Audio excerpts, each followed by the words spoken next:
you guys. Morning. It's a pleasure to be here again. As they're setting up the presentation, I want to just have a raise of hands to just know where we are on the adoption curve of generative AI. So first of all, raise your hand if you have a ChatGPT account. Okay. Raise your hand if you use ChatGPT in any way professionally at this point. So this would have been very different a year ago or 2 years ago, right? So the adoption curve is getting us there. We're starting to get to a point in which this technology is mature enough that most of us have now experienced it and have learned how to use it for some of the work that we do. Well, interestingly enough, this is true for everybody else, right? So, and this includes criminal entities, right? So as this technology diffuses positively, the way it has been doing it in recent times, we're also seeing more and more new crimes associated to them, right? And I'm sure that some of you have already identified some of them. Maybe some of you might have experienced it, but this is just the tip of the iceberg. Now, as we prepare the presentation, another raise of hands, and of course that cannot be professional, but who got to play with DeepSeek, the Chinese LLM? Nobody, right? So nobody in official phones. Yeah. So DeepSeek is actually the most downloaded app right now in the United States of America and also globally. So that's the other part that will be different to this conversation, is that the landscape of artificial intelligence technologies, what we call generative AI, is changing. So with that in mind, let me wait. Jeremy, how are we doing?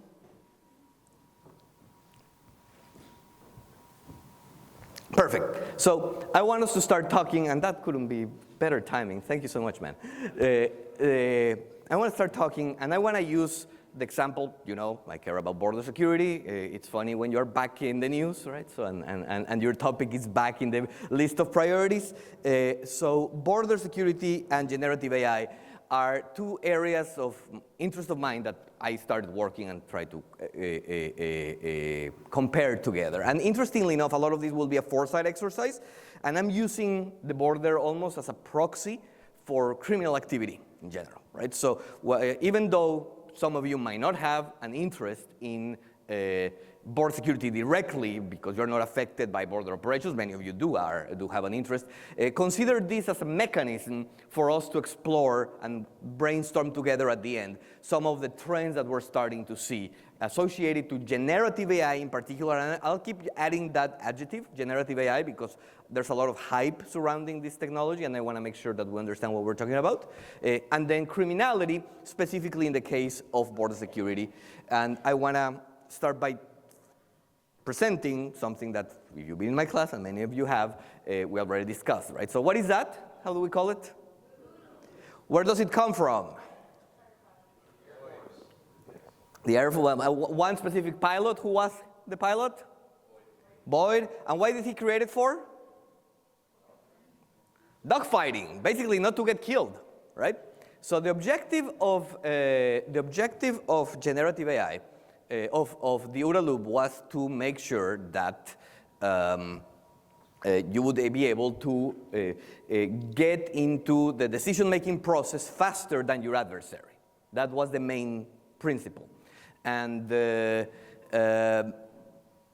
means that even though this is normally the loop that we see, it's actually the wrong one. Because the way you should be thinking about the OODA loop is not as a single spiral. It's a spiral in contrast with the spiral of your adversary, right? Are you spinning faster than your adversary, or is your adversary spinning faster than you are? Right? That's the core question, right? So the importance of velocity in the way the OODA loop spins becomes very important. It's not how fast can you observe, orient, decide, and act. It's can you do it faster than those in front of you. So agility becomes a core principle in adversarial innovation, right? Whenever two entities are confronting each other, that can be in the battlefield, that can be in the business room, in the business arena, right? So the importance of the OODA loop is not how it operates on the abstract, it's how it operates when compared to those that you are confronted with. And right now, man, the OODA loop regarding artificial intelligence is spinning faster than the core of a black hole, right? So we're entering a singularity point, and it's very probable that the world that we have today will be very different to the one we will see in 5 years. This is a scary and positive thought. We can embrace or be worried. We probably should be doing both. But in that regard, consider this our entry point to think about crime and artificial intelligence, right? Some of you might have already been thinking about it, and if that is the case, I applaud it. The way I see, I get the privilege of advising many police departments across the country. Many of us are still not jumping into some of the consequences of what it means to have a world in which humanity has been force multiplied by these technologies. I want to take a little detour first, and I did mention, and I asked, and nobody raised their hands about DeepSeek, but I do want to talk about this Chinese app. Right? The DeepSeek was a very interesting app for many reasons. Right? Some of them were the ones that you heard about, which it meant that it was a fairly creative mathematical model that used much fewer GPU capacity in order to achieve comparable results to the what we call the frontier models of OpenAI, right? So GPT-01, 02, and 03. It's a reasoning model, so at least the one that kind of captured the imagination of the people. DeepSeek R1. Reasoning models are the ones that actually perform a series of what we call train of thought before giving the answer, which increases dramatically the quality of the output, both on the use of language, but also code, in computer code. So this thing, you can ask it to produce a game of Tetris, and not only will code it, but it'll understand what the rules are, how it should be built, what makes it aesthetically pleasing, etc. So that's the one part, first part. Now, how much more effective and efficient it is? 27 times more effective than ChatGPT 01, which means that if you're a company, right, for example, that is paying for the API of your product, right, if you're paying per token, which is what Amazon or any company who's using the API is paying, you can buy $300 of computation on OpenAI or $11 on DeepSeek, and it's the same amount of result that you get out of it. Right, so that's the proportions that we're talking. So just think from a strategy perspective, what means that something that used to cost you $300 now costs you $11. Right? How would you adopt it? So you can imagine, I mean, the amount of startups right now that are just dumping OpenAI as their main API that they're using, and using DeepSeek. But that is just the cloud version of it. OpenAI had a business model. If you're paying for ChatGPT, many of us are. How many of you are paying for ChatGPT? Yeah, so a decent rate on conversion, that's like 40–50%, right? So if you're paying for it, you are their business model. Their goal is to have a cloud-based, what we call a cloud as a service, and provide that service to you. Well, DeepSeek does another thing. It was released as a open source downloadable model. You can go, and if you have a few terabytes available and you can spin a bunch of servers in the Amazon cloud service, you can run your own version of DeepSeek yourself, which, by the way, completely demonetizes the market, right? So no company with a real business interest would do this. This is like Coca-Cola making the formula of Coke open source, right? You don't do that. That's your secret sauce. So you can see how, in this case, the company is responding to a different interest, right? And we know how Chinese companies operate and the coordination that they have with the Chinese Communist Party, right? So the fact that they release their model for free, and it's a model that is competitive with some of the frontier models of OpenAI, tells you a lot about what we're trying to do. So this is the 6 Ds of digitalization it's a model that we use sometimes in class, right? So the dematerialized part comes after demonetized, when you take the money out of the system, right?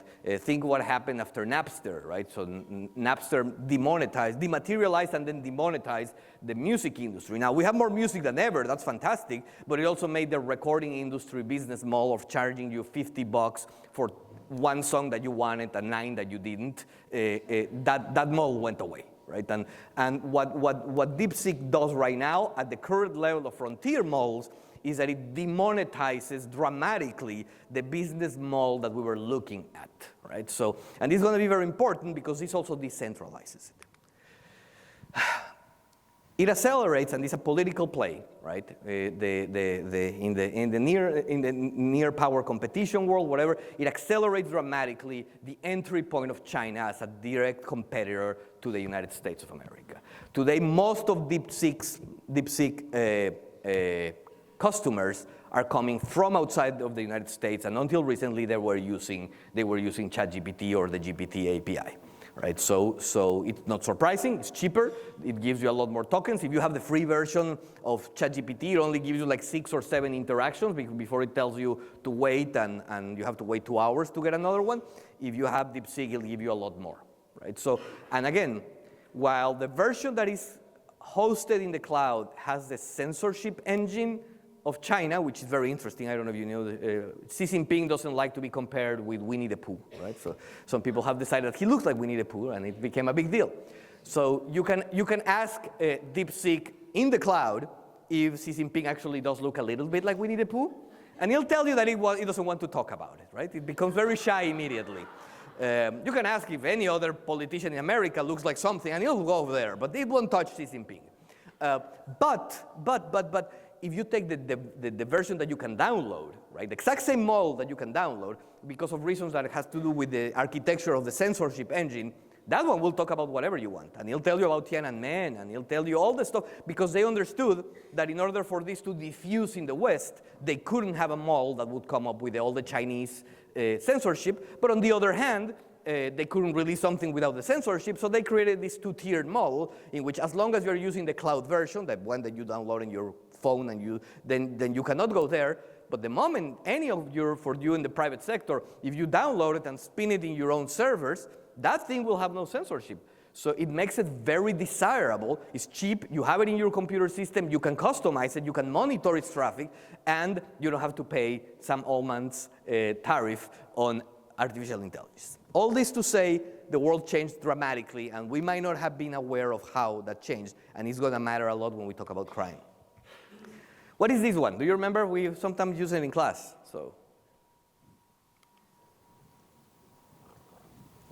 this is defense distributed, and this is the Liberator, their 3D printed gun, right? This is Cody Wilcox, later arrested for statutory rape, but he was a very strong proponent of the Second Amendment, and decided that the best way of enforcing the Second Amendment was by providing 3D printed guns, so everybody could build them. So you remove the point of distribution, the central point of distribution, which is today gun shops and gun manufacturers, and that way there is no way that you can actually enforce. Well, this is what DeepSeek did to artificial intelligence. As of today, millions of people have downloaded DeepSeek R1, right? Millions. So the genie's out of the bottle, right? And the idea that you could right now impose any kind of censorship or regulation at the point of sales only applies if you are using it at a cloud-based system. But any geek out there with enough money to spin a few servers in the Amazon Cloud Service and pay for a few terabytes of traffic can now have their own version of we call it frontier models. These are the most advanced ones of the current frontier models that can run on whatever they want to do whatever they want. So the idea that today you would have any kind of centralized regulation is gone. And this is going to be very important as we talk about drug cartels and as we talk about criminals in general, because the approach that we've taken so far at trying to address the challenges of regulating AI and crime has been to go to the companies, to go to OpenAI or Anthropic or Perplexity and tell them, hey guys, help us avoid your tools being used for criminal intent.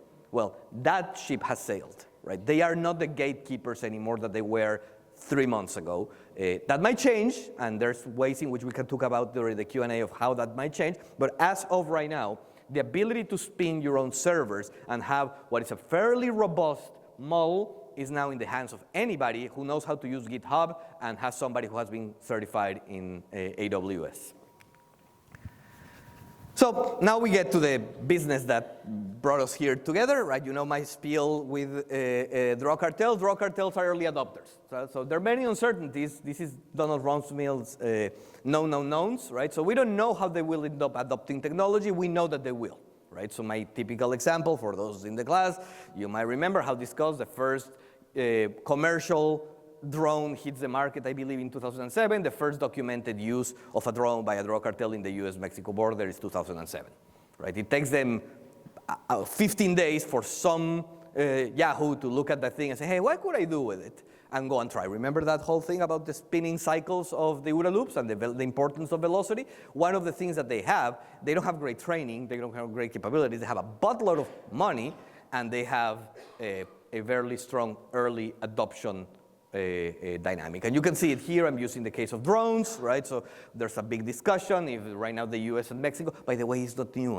The US has been running Predators or Reapers with the approval and support of the Mexican government since the Calderon administration in 2006. So this is not a new thing.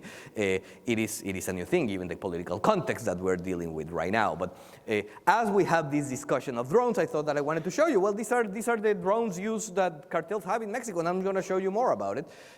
Well, and that's in Spain, right? So the big one that you see there is now being used to smuggle drugs from Morocco to Spain, right? And down there you can see some of the kinetic drones that drug cartels are using right now. I have a video that it's fairly gruesome. For those who speak Spanish, sorry for the words that you'll hear, but those are drug cartels reporting on their own activities. So here is the first thing that I would say, right? That shouldn't be a surprise, but sometimes, and I would say that DHS is getting better at dealing with foresight, right? I think, a small part by many of you who were there, part of the impact that we had through you. But think every single application that you're seeing right now for you, so Copilot or whatever, in order to streamline your back end. Right? How can we provide better services to the people? How can we make better use of our data? Well, every single of those options is an option for a criminal organization. Right? They also have a back end. They also need to streamline operations. They also have logistics. So we're starting to see, we don't have data yet. We do know that in some of the operations that the Mexican armed forces have now run, they have found them, which is not surprising, using ChatGPT. Right, in order to ask questions. We don't know what questions were, at least it's not in the public domain, but we know that I would say I have a bunch of sugar and I need to move it, and somebody doesn't want me to smuggle, to get the sugar on time. How do I avoid the people who are attacking me? Right. So you can see how the first place that we should be considering is that anything that we're doing has a mirror image in that OODA loop.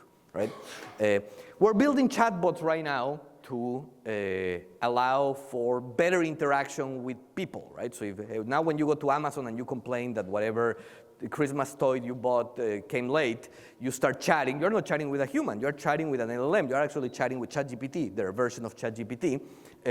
And it does a fairly decent job, and only under very certain heuristics it'll tell you that it'll communicate you. So that's called what is called an agentic AI.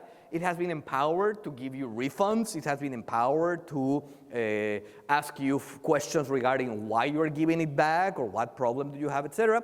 Well, we're already seeing, of course, the amount of chatbots are being used for extortion right now. So you might think that you're talking with a human, but you're not. And many of those chatbots now have a voice capability. So you'll pick up the phone, and it won't be a human being who start to tell you that they just kidnapped your kid and you have to send them $3,000 in Bitcoin tomorrow, or right now, or they kill him while your kid is perfectly safe going to the movies, right? It will be now a artificial intelligence model. It's already starting to happen. And not only that, this is one that worries me, right? It takes less than 5 words on the phone for somebody to be able to do a decent cloning, a voice clone of you. So, hey, how are you? You hang up. The next time they call, they use that voice to blackmail your husband, your wife, your children, saying that you're captured. Let me pass you your child. Mommy, they have me here. And it's actually the voice of your child, right? So this is already happening right now. We've seen cases of large language models. And what is the advantage? Well, the advantage is that instead of having 17 goons calling and extorting people, now I can have 17,000 or 170,000. So my chances now of deploying at scale become much higher. And this is just one example, just to show in the case of extortion. Now you can imagine for drug cartels are logistic companies that needed to optimize supply chains. That's their job, right? And they are in what we would call, from the point of view of FEMA, right, a contested logistic environment in which an adversary is trying to stop you from getting stuff done, right? Well, now you can optimize around that. I am particularly concerned, for example, on the use of intelligence-led policing right now for criminals that are now empowered with artificial intelligence. Why? Because intelligence-led policing is based on algorithms, right? You create a certain series of algorithms that ingest intelligence and then decide or help you on deployment. Well, any algorithm can be back-engineered. So if now I have enough computer capacity and I can start seeing the dynamics of your police deployment, for example, and I can start to ingest that in a generative AI model, now I can start to back engineer what is the decision making. And every time that X happens, Y happens later, right? So if anything, I would say for any of you, if you have any kind of the algorithmic-based intelligence-led policing modeling right now, start building noise into it. You need to start adding noise so it doesn't necessarily, and some of them already do, but some do not. So I would say right there, just as a easy take away from the talk is, we can't be as predictable anymore because they have the right technology. But you can think of any other area, right? Financial applications, etc. And so far, ChatGPT would be reluctant to give you certain answers when it starts to see where you are going with the questions. And a lot of people have been creative with what we call prompt engineering, but prompt engineering has a limit, which is the AI learns from you. Well, that doesn't matter, because remember what I told you first? Very soon, you'll have a Cartel de Jalisco GPT, right, where they will be running their own model in their own servers, and there's no way for us to get access to that system unless we find the server itself or we can identify the traffic. So the capacity for us to go and ask OpenAI, please don't help them, it's gone, right? Or it's gonna be gone. We'll see how long it takes them to start spinning their own servers. What do these technologies give us? And this is something that is essential for us to understand when we're thinking about innovation in novel emerging spaces, because we don't know by definition what's going to happen at the other side. If we knew, first of all, show me your portfolio, right? I want to know where your stocks are. But secondly, it's precisely the challenge of innovators. But if you think about a phone, right? A phone is a tool, right? And that tool is a bundle of sensors, right? So accelerometer, pedometer, GPS, antenna, inputs and outputs, and it's a challenge. It's a challenge that it's thrown at every single developer out there. What will you do with it? And they might make a great app to save lives, or they might code Angry Birds, right? And still make a buck out of it.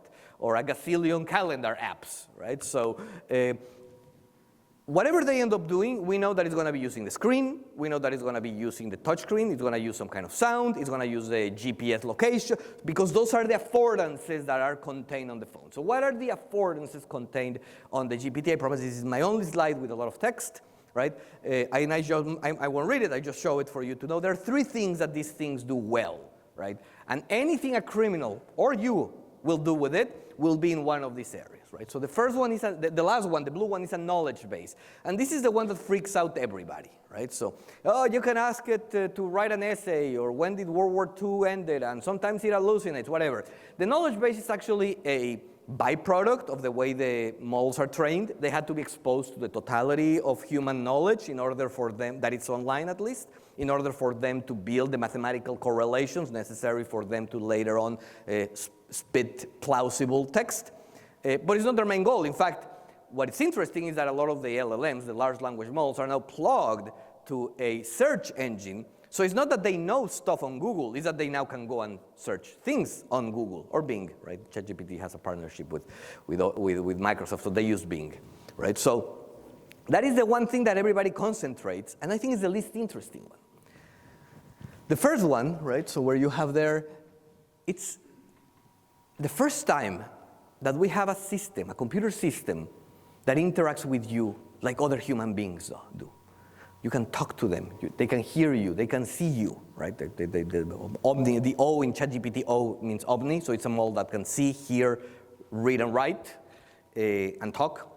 So the only sense that is missing is touch, and hopefully you only interact with touch with very few people on this world, yeah, your spouse and maybe your children, right? And, but other than that, we interact through voice, we hear each other, we see each other.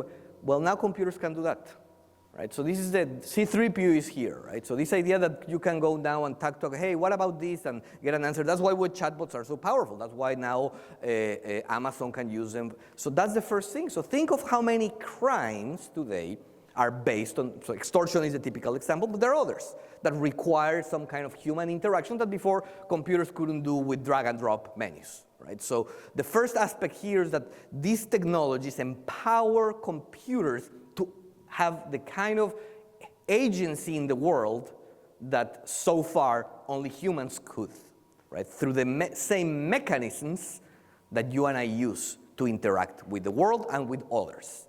Right. This is fantastic. I mean, we're seeing more and more airlines testing the possibility of having a virtual first officer where you can just talk to the first officer virtually and he'll know what you want. You don't have to train anymore to use a computer. This is what's so powerful. Coding is going to be revolutionized. We're already seeing some of the first glimpses of technological unemployment precisely in the coding world because what used to be a team of an expert developer and then 4 or 5 junior developers can now be replaced by a single one guiding the LLM and evaluating the quality of the Python lines of code that are coming out of it.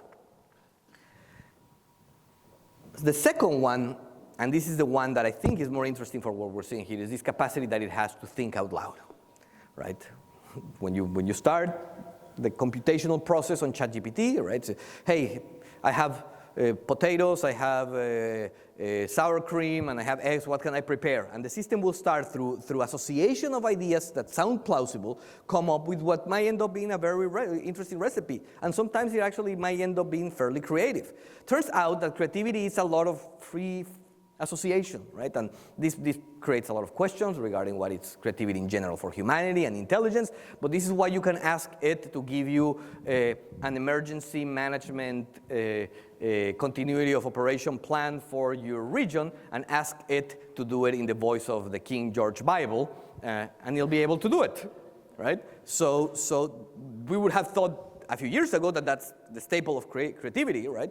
And it turns that this kind of combining multiple streams is something that LLMs do fairly well. So imagine, for example, that I'm in logistics, but my product is cocaine. Well, can I take my particular challenges, but then dump a bunch of documents from UPS or FedEx and say, hey, out of my challenges, from here, what could you do so I could do better? Or take some of our contested logistics strategies that are publicly available and say, what can I do about it? So one of the things that this gives you is experts in fields capable of creating knowledge that crosses streams. Sometimes it's garbage, sometimes it's really good, that we didn't have before. We're starting to see it right now in the use of financial crime, right? Where you can start asking, I have these financial situations, I have this number, I have, combine all these and find me a way to hide this transaction, for example. And it'll do a decent job.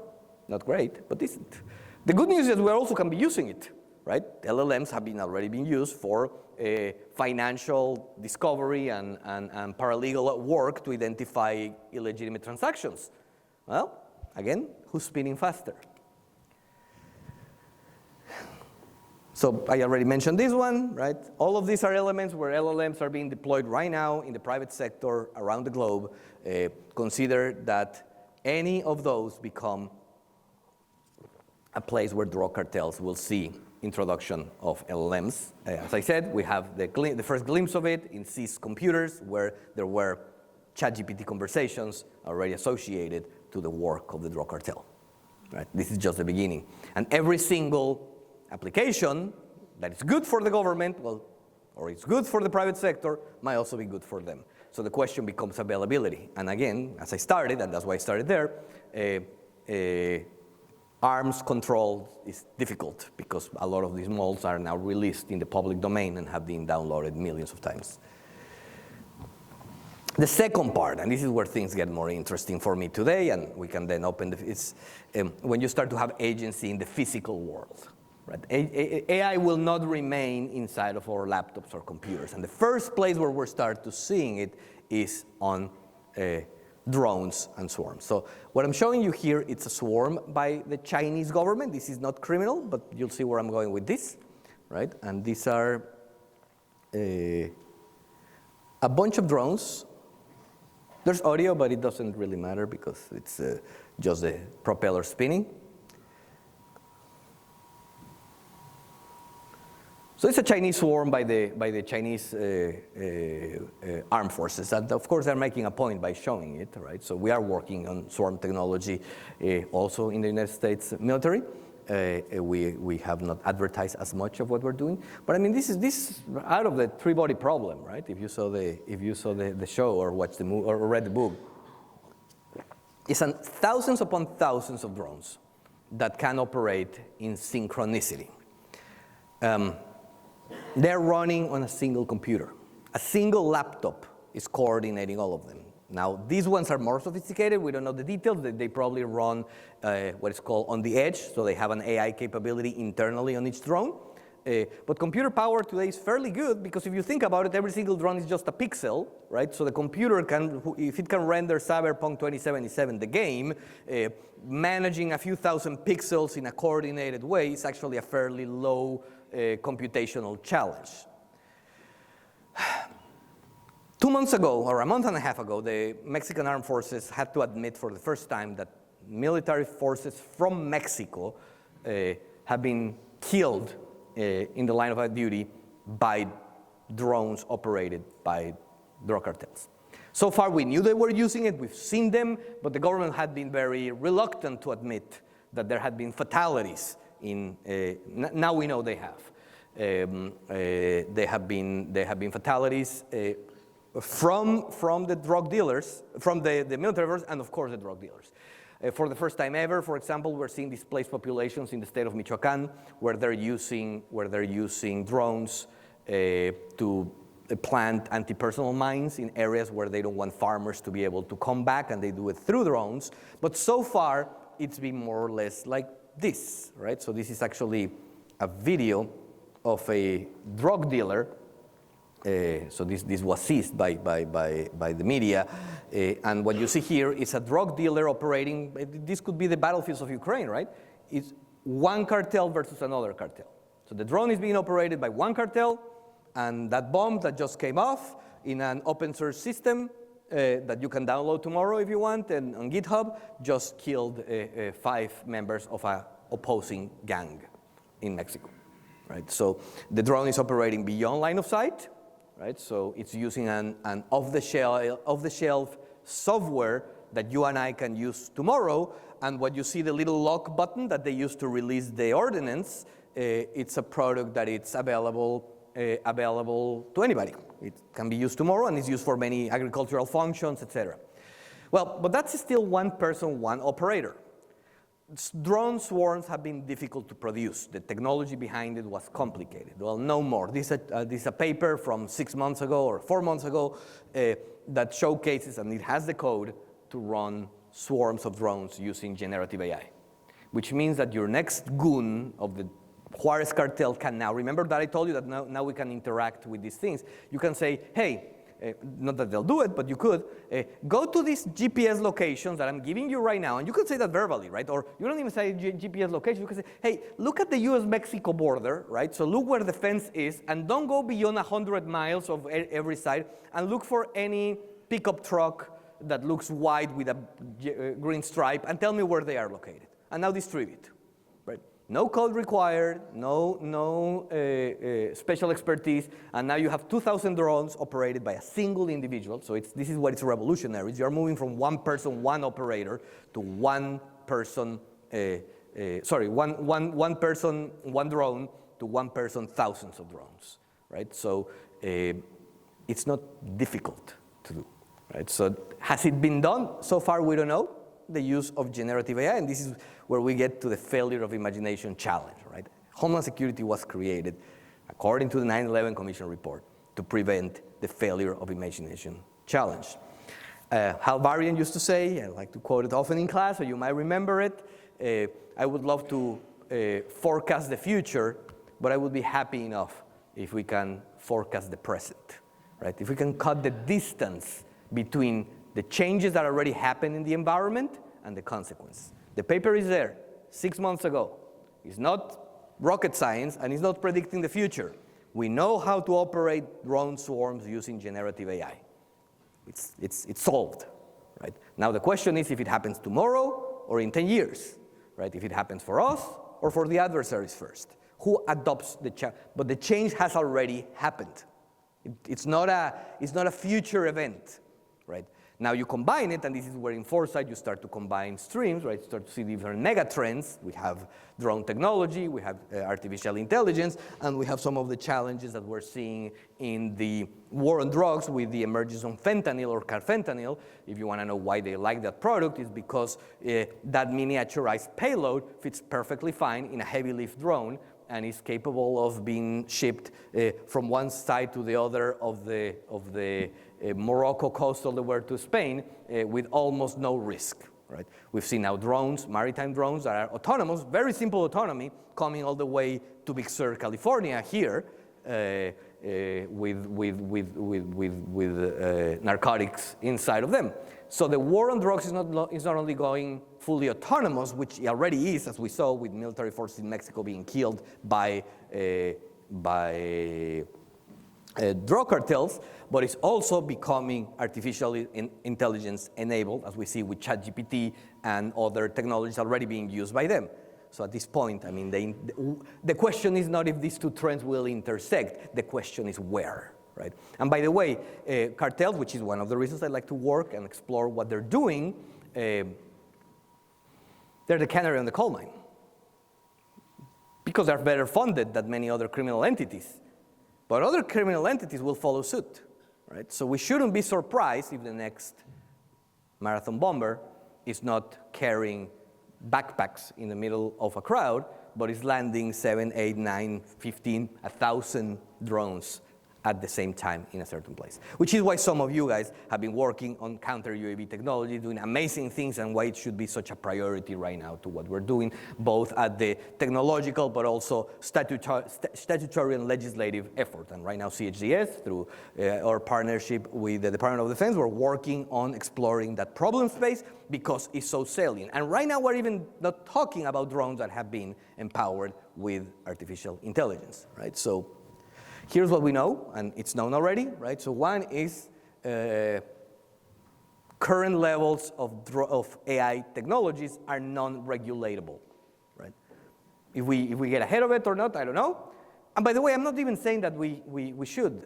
Vice President J.D. Vance went to the AI conference in Paris, and he gave a message about the importance of allowing innovation and pushing forward and not being afraid of the technology, and I completely agree with that, right? So this goes to one part of the conversation and the debate that we have in the AI world, if you have ever heard the term between accelerationists and doomers, right? So this is how the equation has been planted. I think we can be more we can have more finesse than that here at CHDS, but it's certainly a great opportunity. But it is also true that as of today, the current version of frontier models by DeepSeek, which are comparable to Anthropic or OpenAI, are not regulatable because they're out in the field, and they have been deployed as open source, already downloaded millions of times. Now, what we do after this is a big conversation. Sam Altman said that OpenAI might have found itself at the wrong side of the proprietary versus open source, and it's considering for OpenAI to open at least some of the models. Elon Musk, when he announced Grok 3, said that they will be open sourcing Grok 2, so their previous version, once Grok 3 is well established. So what you're seeing here is a trend, right? The trend is that AI models of high capability will be available for people to download, tweak, improve, or customize for their objectives without the centrality point of regulation of the cloud-based company as we have right now. And then the second part is that cartels are early adopters. We know that, we've seen it in the past, we have seen that trend, and we're already seeing them adopt both drone technology effectively and some kind of artificial intelligence. So now that you take those, the failure of imagination would be on us if we are not ready to rapidly accelerate countermeasures, whatever those are, and this is where Homeland Security becomes important as an aggregator, right? What can we do when we're seeing that vector? It's not a secret. What can we do to anticipate so we are not reacting just and we are behind the ball? So, it didn't show. I had sorry. I had there the Guinness record of the biggest drone swarm, also in China. More than 10,000 drones operating simultaneously in a beautiful, colorful show, kind of what we have in Disney right now. And there it is. There it is. So I'll leave it in the back so you can see it. What is interesting about it, first of all, is how impressive it is, right, and where we are. But what is more impressive is that this record was broken. This record broke the previous record just 2 months ago with twice the amount of drones operating. And there's already 2 companies that want to triple the amount of drones for the next Guinness record, right? So the curve is exponential. We're seeing a rapid improvement in capabilities that we better understand what this means when people can coordinate and do these beautiful things in the air, in the airspace of an area, the way they are doing it. These things are incredible. They're using AI directly on the drone. Is not generative AI right now. The new generation that is trying to break the mold, it's already been running on simulations, and literally you can just tell to the thing, make me a peace and love sign in the middle of the air, and the drones will understand what this means because they have an LLM, and they will find the right flight patterns in order to make the sign and turn on only the right drones at the right time to get the animations that you're looking for, right? So technologically speaking, this is a solved problem. What does that mean for Homeland Security today? And I'll leave it there because I wanted to have the opportunity, guys, to hear from you and know what you're doing, how you're doing it in this problem space, how you're thinking about it, both on foresight, but also on artificial and have this conversation together. There's a lot of really smart people in the room not to hear you. So thank you so much, and let's open the microphone if it's possible. So.